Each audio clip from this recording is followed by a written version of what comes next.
Welcome. Welcome, everyone. Thank you so much for joining our media briefing titled Global South Leaders Responding to the INC4 Negotiations. It is a pleasure to have all of you with us. My name is Marissa Naidu. I am the plastics campaigner for GAIA Africa, but will also be moderating today's event. Before we get started, I would just like to perhaps note that if you are currently not subscribed to the GAIA media list, you're welcome to reach out to Sonia, who's seated in the front, as well as Carissa, who's seated to my right. All right, and I think we can get started. I would like to firstly introduce you all to our esteemed lineup of panelists, starting with Anna Rocha, to my right, who is the Global Plastics Policy Director for GAIA based in Tanzania. And she will be providing a policy update on the negotiations and what it means for the Global South. We are also pleased to be joined by Santos, Virgilio, who is our head or lead negotiator for the state of Angola. We're also joined by another lovely lady, Dorothy Otineo, from CEJAD, Kenya, on behalf of GAIA Africa, as well in representation, as well as Alejandra Parra, who is GAIA Latin America and Caribbean, and also part of RADA based in Chile. The lovely youthful lady towards my end is Aeshnina Azzahra, who is based in GAIA Asia Pacific with the organization River Warrior Indonesia. Today, our Global South delegation will be ready to share with you their perspective on the Global Plastics Treaty negotiations and what it means for them and to them, as well as covering their lived experience, centering on what is it like to negotiate for the Global South, policy updates on the negotiations and what it means for the Global South, the provision of financial mechanisms with clear guidelines against false solutions, such as incineration and plastic credits. We will also have them cover false solutions that are promoted under circular economy schemes, as well as the implementation of policies that combat waste colonialism in the Global South.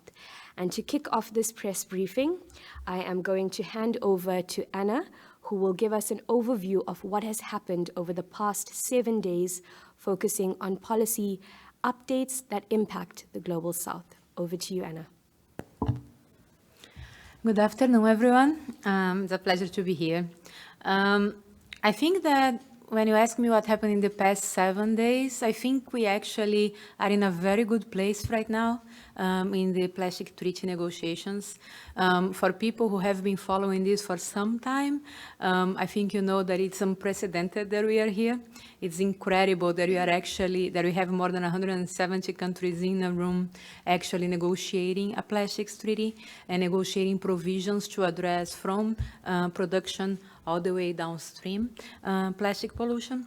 And all of this started with the UNEA 514 resolution, which was a major victory both for civil society, but also for progressive countries like Angola, for example, who have been pushing for solutions to address a problem that we all have, and especially the Global South has, but did not create. In the past couple of days, what we have seen here is a growing willingness to address primary plastic polymers under the treaty. So more and more countries have voiced that primary plastic polymers are part of the treaty negotiations because plastic is pollution, and we are not able to actually address plastic pollution without addressing plastic production. That energy is very much welcomed, especially when paired with the discussions that have been ongoing on the financial mechanisms. We are, and Dorothy is going to talk more about this, but we are looking for a standalone fund that will actually enable the treaty to be implemented, again, especially for Global South countries that need the financial resources and need also the treaty as a compliance mechanism. So the more you do, the more you access finances and the more you can do. And that's what we are hoping to see. It's quite incredible as well to say that we are currently negotiating text. So both the financial mechanisms that I just mentioned and primary plastic polymers are there on the screen, and countries are adding or removing text to the provision that is being projected, and that is I don't think we actually expected that we would be so far advanced in the conversation as of now. And again, that's a push that is coming from very progressive countries that have been voicing how important it is to get this treaty right, and by voicing, have encouraged other countries to also voice. This treaty started, led by the Global South, so it started with the Rwanda-Peru resolution, and ambition has been kept throughout the treaty negotiations until now, also by the Global South. And so, for example, the African region has been pioneering ambition throughout the treaty negotiations. It's extremely inspiring to see how that's happening, and how they have been articulating the need for an ambitious treaty. So one of the reasons, again, why we have Angola here represented to be able to talk more about that. So I think that's my overview, and I'm happy to answer any questions later on. Thank you so much, Anna, for that overview of what has happened over the past 7 days. And I think it is safe to say that the Global South is negotiating a treaty for the health and the well-being of not only the planet, but our people. And I'm now going to hand over to Santos, the lead negotiator of the Angola delegation, who will talk to us on what it's like to negotiate the Global Plastics Treaty for the Global South. Thank you. What can I say if Anna said everything already? But the situation that Africa is facing is the one making Africa to kind of appealing to the others to realize that, okay, the only way that we can live in this planet is to have everybody at least with the minimum to survive. And the plastic have been threatening the life of the population, communities in our countries. And you will see in some countries, people, their life depends on the rivers, lakes, and some other in coastal areas. So these populations are exposed to the plastic pollution, and plastic pollution is affecting their lives. They are affecting also the way for them to survive, because it's affecting the marine and aquatic life. So this is one of the issues also. And when it comes to wastes, everything in our small cities, big cities, and in villages also, full of plastic, but we don't have the means to get rid of it.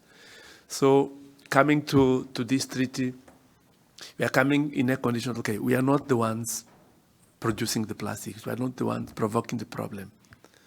But we are appealing to everybody to come together and find a solution. That's why we came here with an approach of life cycle. You cannot get the plastic just by the wastes. We used to say, okay, plastic is like you have the floor is wet. You are trying to whip the floor, but the tap is opened, or the tap is like broken. So first you have to fix the tap, and then you come and you wipe the floor in order so you can be in a proper place. Otherwise, it will be leaking, even drops by drops. By the end of the day, we see that, okay, the floor is completely wet. So, and As Anna already said, we're looking for a standalone fund.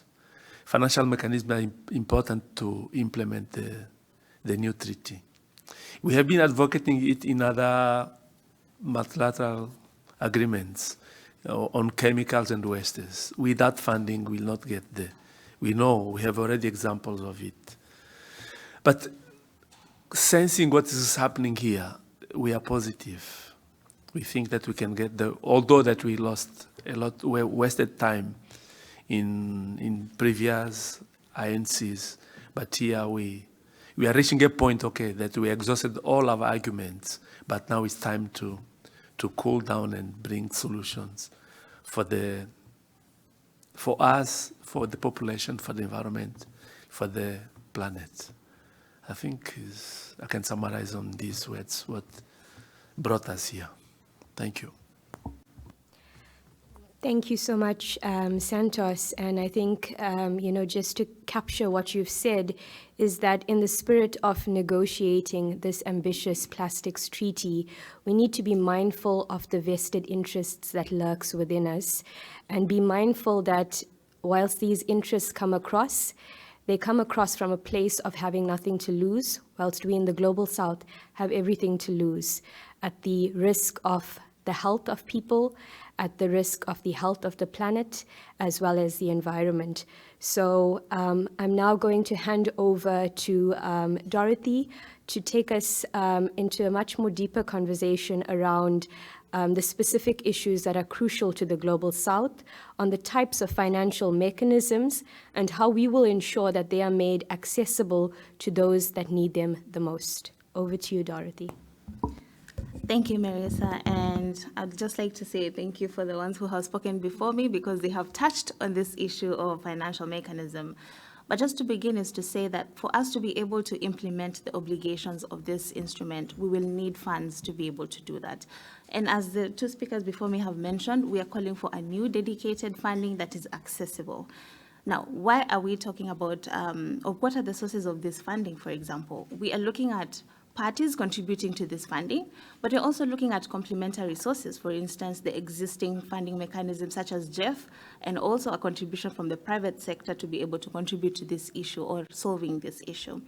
In terms of what these funds are supposed to do, where we're looking at enabling activities, and enabling activities include capacity building, technical assistance, technology transfer, and I will give examples shortly about what those could include. We're also looking at incremental costs. Those are the costs that, for example, developing countries will have to incur to transition away from the current use and the current system of linear economy towards a non-toxic circular economy. So, for example, I work at Center for Environment, Justice and Development. It's a civil society that's based in Kenya. And I remember that in 2021, we were sampling black plastics because we wanted to understand the toxic chemicals that are found within the plastics. Unfortunately, where we sampled were ordinary markets, and these are markets where 60% of our population will be able to access and afford. So for us to test these plastics, we had to ship them to a different country. We shipped them to Czech Republic because we do not have the capacity, we do not have the funds, we do not have the sufficient personnel with capacity to be able to analyze the situation. We don't have the technology to test for these chemicals. And so those are examples of what we will need these funds to be able to do. Another case is transparency, because as we have already discussed, as I have mentioned, the issue of chemicals in plastics, it brings up the conversation about transparency. When these plastics are shipped to countries, for example, like Kenya, in terms of them being raw materials, they're already manufactured, chemicals are already added into them. And so we don't know what is in them. But as a country, we're not able to make sure that we know what is in these plastics. We don't have the capacity to identify whether there are toxic chemicals in them. And so we need assistance. And this treaty will need a fund to be able to help us get there. Let's talk about just transition. For the waste pickers to be able to move from working from dump sites where they are suffering from illnesses, cuts, injuries, we will need funding to set up these systems that allows them to work in environments that are safe, just like many of us work in safe, at least safe environments. And so if you're looking for examples on what we need to do or what the finance should be able to do and the new dedicated fund should do, these are some of those examples that we see every day in the work that we do. As I close, I want to mention briefly that this financial mechanism or these funds should go to fund these activities, for instance, that I've mentioned. There are many others, instead of going to fund false solutions that we mostly know what they could include, and my partner will be talking about those false solutions. So in other words, I'll be happy to answer any questions insofar as financial mechanisms is concerned. Thank you very much. Thank you so much, Dorothy, for expounding on that topic. And I think from what you've shared, it's quite clear that it has to be all hands on deck when it comes to financial resources needed to implement the treaty, but more so a dedicated multilateral fund is crucial to the implementation of the treaty. And to just also echo is that we deserve a financial mechanism that will truly address plastic across the full life cycle and not to be led by false solutions pushed onto us by plastics industry. Now we have with us from GAIA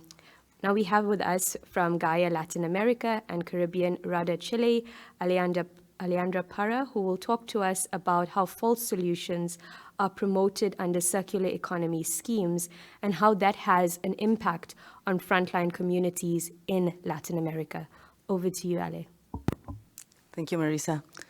Mari Mari Compulamien, that is the salutation in Mapuzungun, the language of the Mapuche people, the rightful owners of the land where I live in Temuco, the south of Chile. So circular economy is being promoted in this treaty by several countries, but also by the industry. So that should trigger more thoughts about this, and it gives us a clue of some things that might be hidden under this concept. And actually, from the Latin American region, we are very concerned about circular economy being mentioned several times in the treaty as a way of solving the plastic crisis. And why is that? Because in Latin American countries, circular economy often comes with false solutions. And those false solutions are technologies that don't really care about resolving this problem, but instead they profit from the problem and make the environmental injustice to be deeper. And so those technologies actually exacerbates the problems of the plastic crisis that we face right now. And I'm talking about incineration, co-incineration, co-processing, pyrolysis, or also called chemical recycling, plastic credits. Plastic credits, for instance, is a mechanism that is being promoted by certification companies like Verra.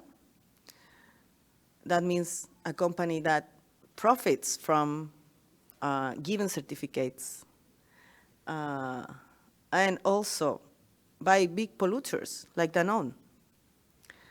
And actually, a study done by Break Free from Plastic showed that 86% of projects of plastic credit exchange on the Philippines, the first plastic offset project database, showed that 86% of those credits were generated through the burning of the plastics.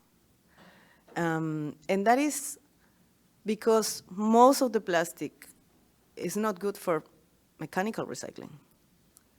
So all the plastics that are gathered from cleanups, for instance, and that these companies can use to get credits are not good for mechanical recycling, and the only end they have is to be burned, to be used as a fuel. And all those technologies, incineration, co-incineration, co-processing, are really, really polluting activities. And they just change the shape of the garbage from a solid state to another even more dangerous state as particles in the air that are carcinogenic, like dioxins. And we are also very concerned because energy recovery is one of the options in the revised zero draft for waste management. So we really need countries to take those options off the waste management and focus on the zero waste hierarchy to solve this problem. Thank you. Thank you so much, Ale. As always, carrying a powerful message for all of us. And I think, rightfully said is that as we negotiate this treaty, we have to keep at the back of our minds, all of the false narratives, that come across on a daily basis through us, and, keep an oversight of the real solutions that exist, which is, as we believe, reuse and refill, and the upscaling of those systems is truly, currently the best solutions to actually address this problem, and has to go hand in hand with reducing plastic production. On that note, I would like to now hand over to Aeshnina Azzahra from River Warrior, Indonesia, who is our youth delegate, that will shed some light around the continuous colonialism that is happening to our age and can continue to proceed into the future generations to come if we do nothing about this. Thank you. Bismillahirrahmanirrahim. Colonialization over the world must be abolished because it is not in accordance with humanity and justice. I'm Nina. I'm 16 years old. I'm from Indonesia, and I'm representing River Warrior Indonesia. And my mother is a scientist, and my father is an environmental activist. And I'm really happy to be here because I am given an opportunity to speak up for my country and to stop this waste colonialism. Since 1980, there have been 11 paper recycling factories along the Brantas River. The raw material is paper, waste paper from the developed countries, and their recycling waste is dumped to the river, which is a drinking water source for more than 5 million people who live in the downstream. Every year, we receive 3 to 4 million tons of paper waste. In 2020, we found plastic waste smuggled inside the waste paper more than 35%, or about 234 million kilograms of plastic waste was found. The paper recycling industries discharge their untreated wastewater directly to the river, and we found that wastewater from recycling industries has a high concentration of heavy metal and microplastic. This is impacting our food chain. I analyzed fish in Brantas River, and we found that 80% fish are contaminated with microplastic. We also took 70 samples of people's poop, feces, who live along the Brantas River, and all the samples are contaminated with microplastics. About 20 to 103 microplastic particles in 10 grams. So their waste is not being recycled in a proper way in Indonesia. The plastic recycling industry also discharged their untreated wastewater directly to the river. The non-recyclable plastic scraps are being burned, releasing dioxin. Fly ash from the air will fall down to the soil where free-range chicken eat from it. And chicken eggs are contaminated with dioxin that exceed the safe limit up to 70% from WHO standards. As the part of impacted community, I must speak up. Children are still developing and their systems are vulnerable to the pollution. I wrote letter to the President Donald Trump back then, and I received the answer from their staff. And I'm it's kind of weird because they said they blame Indonesian government because we accepted their dirty plastic waste. I know that leaders don't care about this plastic pollution. I also sent to my own president, Indonesian president, 3 times letter about the plastic pollution, but I still have no answer. They prioritize profit, not people and planet. We need leaders who care about us. Sending plastic and paper waste to Indonesia, where we are still struggle with our own waste problem, is injustice. Sending plastic waste to us is the same as sending toxins to our ecosystem, toxins that pollute our food chain. My mom told me that there are more than 3,000 chemicals in each samples of recycled HDPE pellets, and the highest concentration of chemicals are plasticizer, stabilizer, and UV protection. I also found out that European plastic recycling companies collapse because recycling needs high intensive energy. It's dirty, complicated, and it will pollute the environment. So I really want the developed country to stop export their plastic waste to Indonesia and to other developing countries because we also don't have the capacity to deal with our own waste. And as future generation, as children, we have the rights to live in a safe, clean, and healthy environment free from plastic pollutions. I hope from this INC4, we can open our heart, our eyes, and our mind to solve this plastic pollution together. Thank you.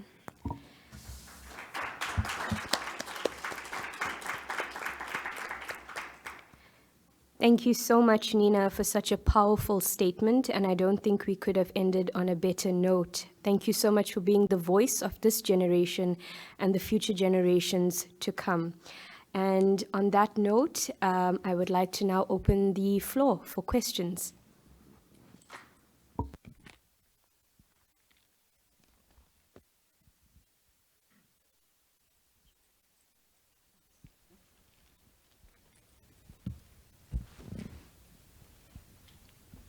Thank you. My name is Samuel from Ghana.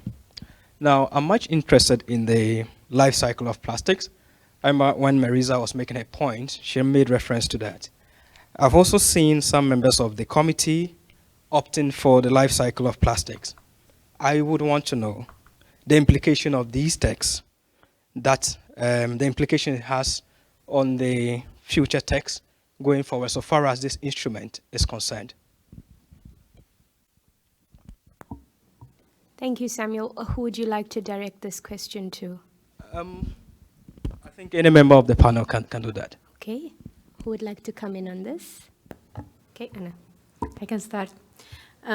So the life cycle of plastics being part of the negotiation was a major victory of the UNEA 514 resolution. A lot of people worked very hard to have the full life cycle of plastics in the mandate of the treaty that we are negotiating. What that means is basically that we are talking about all the way from production to disposal. So we are recognizing the fact that plastic is pollution from extraction all the way to the end. Plastic is also deeply related to the climate crisis. There is a very interesting study that has been released a couple of weeks ago. I'm a little lost in time now, but a couple of weeks ago from Lawrence Berkeley lab that shows the connection between the climate crisis and plastics. And one of the things that that study shows is that even if you are able to zero all the other emissions, plastics by itself would still drive us to the climate crisis and prevent us from being within the 1.5 degrees that the climate crisis requests. And so this is one of the reasons why we talk about the full life cycle, because we need to address production. We need to address the emissions that come before plastic is a product that we can touch. And we are calling for a reduction that is between 11.8 to 17.8% a year in plastic production so that we can keep ourselves within the 1.5 degrees. So the full life cycle is extremely important in this treaty. We need to make sure that we are addressing production all the way, from production all the way to disposal. Thank you so much, Anna. I see a few more hands in the room. If I can just ask you to follow Samuel's lead and state your name as well as the media outlet that you are from. Thank you. Thanks for taking my question. It's Michel Comte with Agence France Presse for, I think, Dorothy Otieno, if I'm pronouncing your name correctly. You talked about the need for a fund to help nations deal with plastic pollution. Has a figure been discussed, a ballpark figure, or we haven't reached that point yet? Yeah, thank you for that question. I think that that is a conversation that's still in discussion, and there'll be, because there is discussion on a mandate to be provided for that to be considered even as we close the INC4. So that has not been decided yet. So that conversation is ongoing. Thank you. Okay, Claire, if you could hand the floor to a few more people. I'm Valerie Volkovici with Reuters. Excuse me. It's a question for Dorothy or Santos. Could you explain why, I guess some of the donor countries would argue that you could theoretically distribute funds faster if you use one of the existing funds like GEF. Could you kind of explain why you don't, whether you buy that argument or not?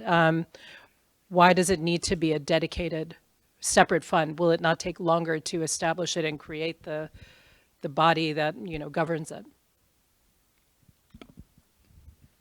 Well, I can start and then Santos will follow, and experts in the room also.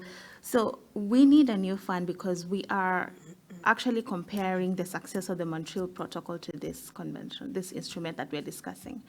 And the Montreal has been considered successful because it is accompanied by its own multilateral environmental fund. And so we are not looking at necessarily, addressing plastic pollution is an urgent issue. But if we're going to look at it and address it effectively, we will need a fund to come with it. There's also conversation that the existing funding, which for example is for GEF, is not enough to also come and address all the obligations. The obligations of the Plastics Treaty are kind of huge. If you've seen the control measures, the provisions are quite long and many. And so that will not be enough to fund the chemical issues and also fund the plastics issue. And that is why we need a new fund to be able to solve this issue.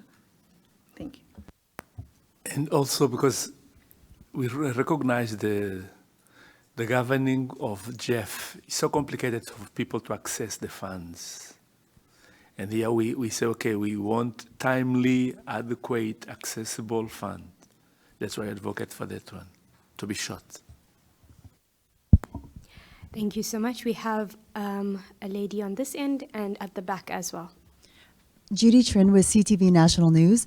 I'm wondering what countries are the roadblocks to a production cut in plastic, and what is the strategy in terms of applying pressure for them to come on side to support a production cut, or is there a strategy? It's too early to say that there is a strategy. And we from Africa, we have been advocating in all the instruments.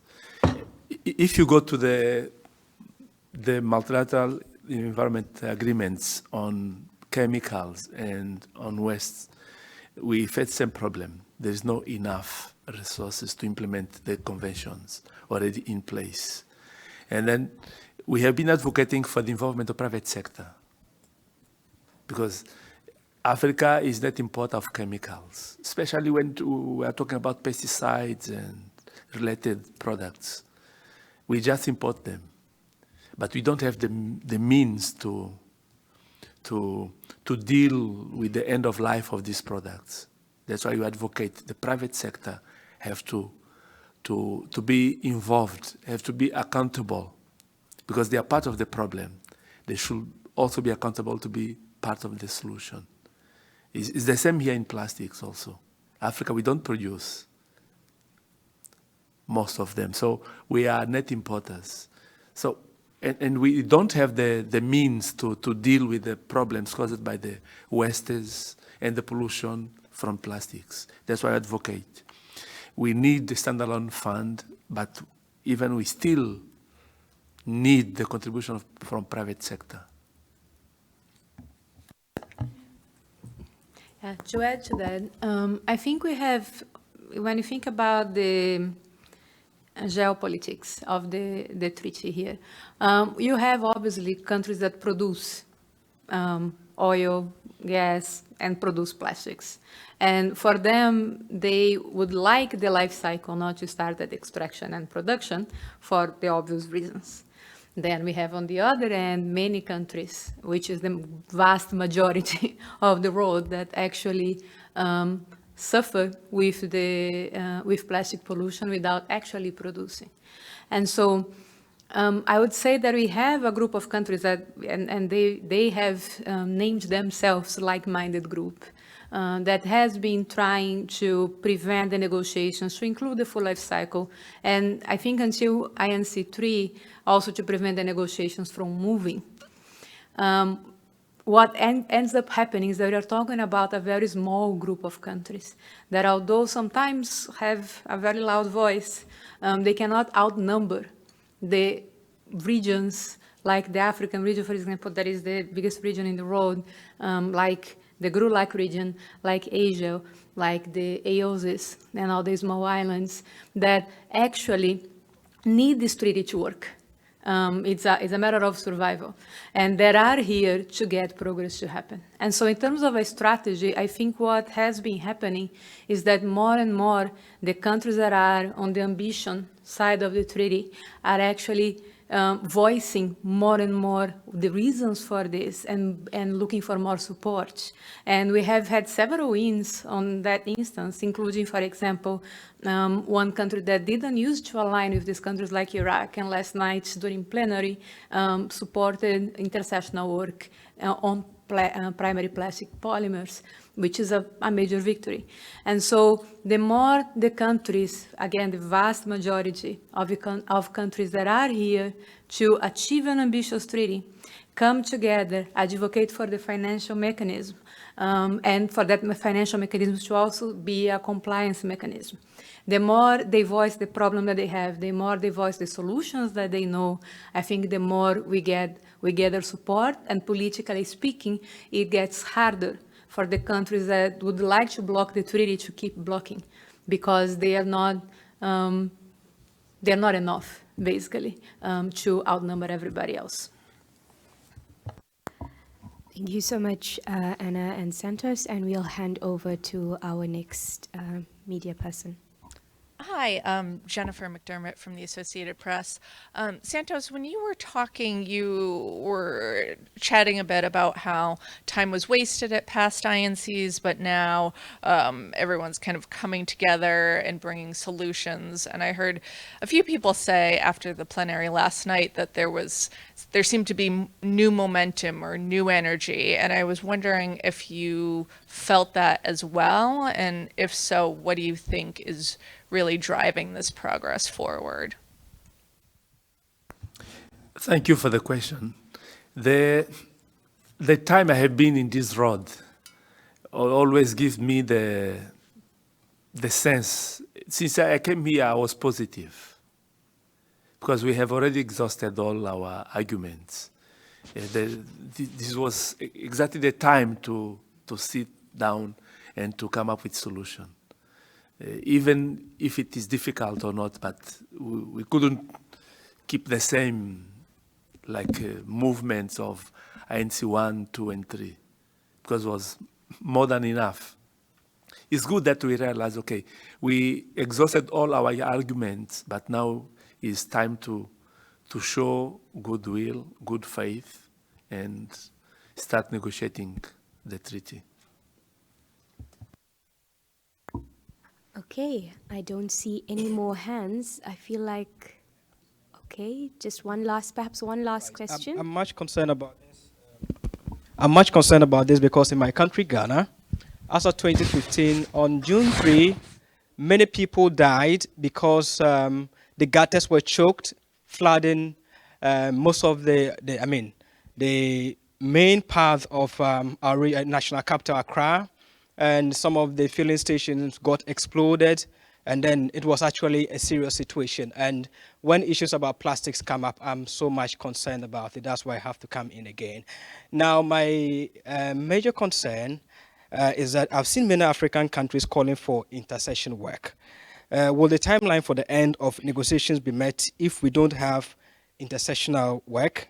Again, I guess what I'm asking is, what are the implications for not having intercessional work so far as this is concerned? And the last one is, I've seen some countries trying to frustrate this whole process of ending plastic, because obviously these are countries that are producing more plastics, and then there are reports of threats of countries who are vouching or talking loudly against it.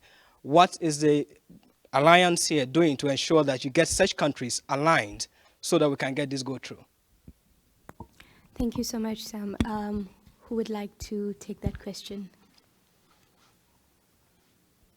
The questions are not clear. Eh? Which of the questions? Yeah, make them short and precise. All right, first one has to do with the countries that are frustrating the whole process in ending this plastic menace. What are you doing to ensure that you get them aligned to it? And also, the other one has to do with the African countries calling for intercessional work. Will the timeline for the end of the negotiations be met if we don't have this intercessional work? I'm just basically talking about the implication. But when you are coming for negotiation, you have your position. And everybody has the right of having its own position. That's why we negotiate. We are not in position of accusing A or B country. The most important, okay, we have some kilometers of this road. We are getting there. So the most important is to keep the positive spirit. And I'm sure that we'll get a robust instrument. In terms of intercessional, it's not only Africa. Okay, we're pushing for that. It's already accepted, and we'll have it for sure. So the intercessional work is extremely important for us to be able to advance the technical aspects of the discussion. It's one of the reasons why most Global South countries are requesting intercessional work to happen. That was a hope between INC3 and INC4. It didn't happen. Now it's our hope for INC4 to INC5. It allows us to advance the discussion in a way that is more technical than political, in between the sessions of negotiations. And so it allows arguments to come so that we can actually bring the alignment that you're referring to between countries that are not necessarily aligned as of now. And so the intercessional work is very important. That's what is going to be discussed, I imagine, tonight during plenary. And as Santos just said, we are not, it's too premature right now to actually say that certain countries are not going to align, because we have not exhausted the negotiations yet, and there is still a lot of hope. And as I just mentioned, it is happening. We are seeing alignment coming.